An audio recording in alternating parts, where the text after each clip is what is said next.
अस्सलाम वालेकुम। आज की वीडियो में हम ASP.NET एजेक्स के हवाले से थोड़ा सा डिस्कशन करेंगे। स्पेसिफिकली हम देखेंगे कि अपडेट पैनल्स की जब रिक्वेस्ट सेंड होती है सर्वर पे, जब एसिंक्रोनस पोस्टबैक अकर होता है, तो किस तरीके से हम उस रिक्वेस्ट के जो मुख्तलिफ इवेंट्स होते हैं उनमें हम इवेंट हैंडलर्स क्रिएट करके मुख्तलिफ तरीके की प्रोसेसिंग कर सकते हैं। इसको अगर मैं सिंपल अल्फाज में आपको बताऊं तो इसका मतलब ये है कि जब आप अपडेट पैनल्स यूज़ करते हैं तो रिक्वेस्ट जाती है सर्वर पे, और ऑब्वियसली अगर आप लोकल होस्ट पे काम नहीं कर रहे तो आपको कुछ ना कुछ नेटवर्क डिले मिलेगा, और उस नेटवर्क डिले के अंदर अगर आप यूज़र को मैसेज दिखाना चाहें कोई प्लीज़ वेट या इस तरह का, तो वो हम किस तरीके से कर सकते हैं। इसकी एक और टेक्निक मैं अपनी 2-3 वीडियोस में मुख्तलिफ टेक्निक्स डिस्कस कर चुका हूँ, लेकिन आज जो मैं ये टेक्निक डिस्कस कर रहा हूँ प्लीज़ वेट की, ये इतनी इम्पॉर्टेंट नहीं है जितना कि वो टेक्निक किस तरह से यूज़ हो रही है, वो टेक्निक क्या है वो इम्पॉर्टेंट है। यहाँ पे हम आज डिस्कस करेंगे माइक्रोसॉफ्ट एजेक्स की जो लाइब्रेरी है, ASP.NET एजेक्स की जो माइक्रोसॉफ्ट की इम्प्लीमेंटेशन है वो बोथ क्लाइंट साइड और सर्वर साइड लाइब्रेरीज पे है। मतलब माइक्रोसॉफ्ट ने क्लाइंट साइड कुछ कोड रिलीज़ किया है, कुछ कोड सर्वर साइड पर रिलीज़ किया है।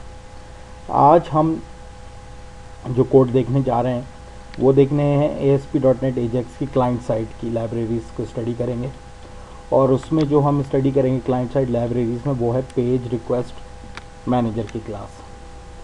और पेज रिक्वेस्ट मैनेजर की क्लास आपके लिए कुछ इवेंट्स एक्सपोज करती है जब आपका अपडेट पैनल अपडेट हो रहा होता है।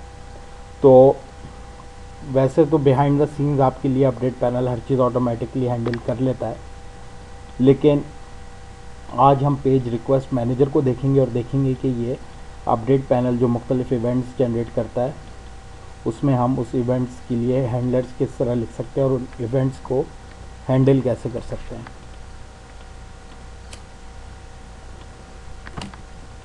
एक बात जो याद रखने वाली है वो ये है कि जब आपका अपडेट पैनल अपडेट होता है तो पेज पे कोई विजिबल पोस्ट बैक नहीं होता, लेकिन इसका ये मतलब नहीं है कि पोस्ट बैक हुआ ही नहीं। इवन दो आपको नज़र नहीं आ रहा होता, लेकिन जब आप पेज की पोस्ट बैक प्रॉपर्टी चेक करते हैं पेज डॉट इस पोस्ट बैक लिख के, तो वो ट्रू होती है अपडेट पैनल के केस में भी। ये इंपॉर्टेंट पॉइंट है याद रखने के लिए, ये बहुत इंपॉर्टेंट पॉइंट है कि जब आपका अपडेट पैनल किसी भी कंटेंट को रिफ़्रेश करता है तो आपकी पेज डॉट इस पोस्ट बैक की प्रॉपर्टी ट्रू होगी उस पॉइंट पे। आप जो यहाँ स्क्रीन पे स्क्रिप्ट मैनेजर देख रहे हैं, इसमें एक प्रॉपर्टी होती है script manager dot is in async post back. ये बल्कि मैं आपको लिख के दिखा देता हूँ ताकि समझ आ जाए। एक तो ये कि पेज डॉट इस पोस्ट बैक की जो प्रॉपर्टी है वो ट्रू होगी अपडेट पैनल की अपडेटिंग के केस में भी, सही है। जब अपडेट पैनल होगा तो भी ये प्रॉपर्टी ट्रू ही होगी। दूसरा स्क्रिप्ट मैनेजर, ये SC1 जो है ये आईडी है मेरे स्क्रिप्ट मैनेजर की, is in async post back. ये प्रॉपर्टी भी आप यूज़ कर सकते हैं अपडेट पैनल को चेक करने के लिए कि पेज पे जो अपडेट हुआ है वो अपडेट पैनल की वजह से हुआ है या किस वजह से हुआ, और मुख्तलिफ एक्शन जो आप लेना चाहें ले सकते हैं। तो ये एक बहुत ज़रूरी चीज़ थी जो मैं यहाँ पे डिस्कस करना चाह रहा था कि अक्सर लोग इसमें कंफ्यूज हो जाते हैं कि पार्शियल पेज रिफ़्रेश हो रहा है तो पेज की जो पोस्ट बैक की जो प्रॉपर्टी है वो ट्रू होगी कि नहीं होगी। ये याद रखें कि हमेशा वो प्रॉपर्टी ट्रू होगी। अच्छा, अब हम काम क्या करते हैं कि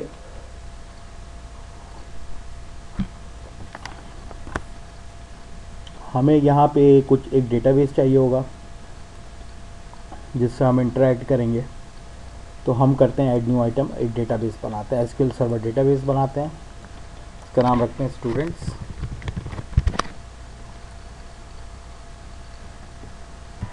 स्टूडेंट डेटाबेस के अंदर हम टेबल ऐड करते हैं।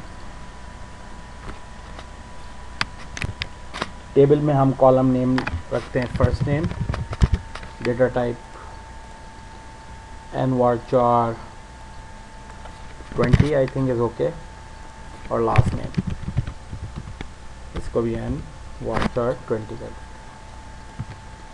और इसको बहुत सिंपल रखते हैं, बस इतना ही रखते हैं क्योंकि यहाँ हम डेमोन्स्ट्रेशन कर रहे हैं। तो डेमोन्स्ट्रेशन में आपके लिए अगर मैं ये सिर्फ एक कॉलम भी दिखा देता तो भी काफ़ी रहता, लेकिन यहाँ हमने दो ऐड कर लिए। सेव टेबल 1 और इसको हम नाम सेव करते हैं स्टूडेंट। सही, ये हमारा सेव हो गया। इसको क्लोज करते हैं और सर्वर एक्सप्लोरर में जाके स्टूडेंट के टेबल में हम कुछ शो टेबल डेटा करके एक दो रिकॉर्ड डाल देते हैं।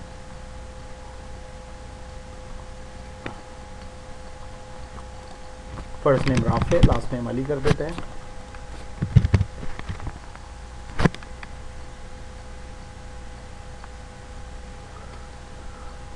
यहाँ ख्याल रहा है हमने कोई प्राइमरी की नहीं बनाई है। सही है,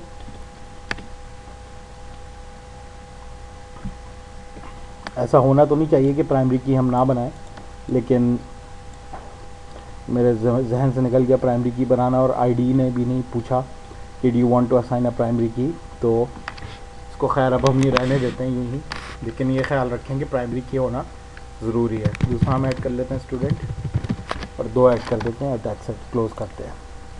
यहाँ डेटा सेव हो गया है। ओके, अब हम अपना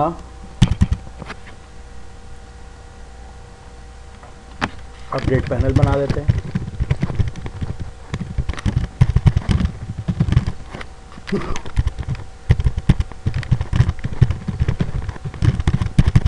और इसके अंदर हम एक कंटेंट टेम्पलेट के अंदर ग्रेड भी डाल देते हैं।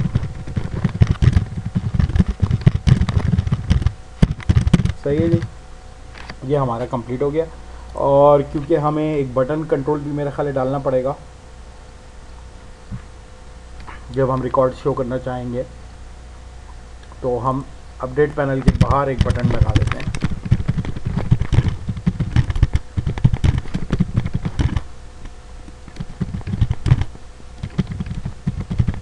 सही है जी, ये हो गया। और ट्रिगर्स में हम ASP एसिंक पोस्ट टैग का कंट्रोल यूज़ करते हुए कंट्रोल आईडी बताएंगे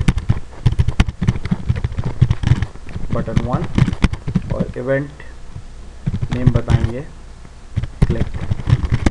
सही जी, तो ये कंप्लीट हो गया। इसको बिल्ड कर लेते हैं, चेक कर लेते हैं कोई एरर्स तो नहीं है। ओके जी, बिल्ड हो गया, कोई एरर्स नहीं है। ये हमारा पेज का UI कंप्लीट हो गया। ओके, अब हम चलते हैं अपने, अब हम एक क्लास बनाते हैं, ऐड करते हैं, ऐड न्यू आइटम क्लास, इसका नाम रखते हैं स्टूडेंट रखते हैं बल्कि, और यहाँ पे हम पब्लिक प्रॉपर्टीज़ बनाते हैं, फर्स्ट नेम लास्ट नेम।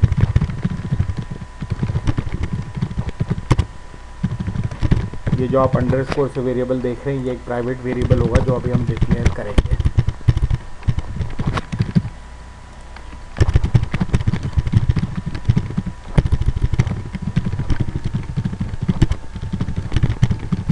ये वाला भी प्राइवेट मेंबर वेरिएबल हम अभी डिक्लेयर करेंगे।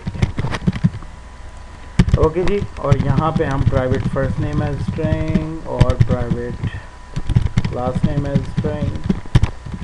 ओके, ये हमारी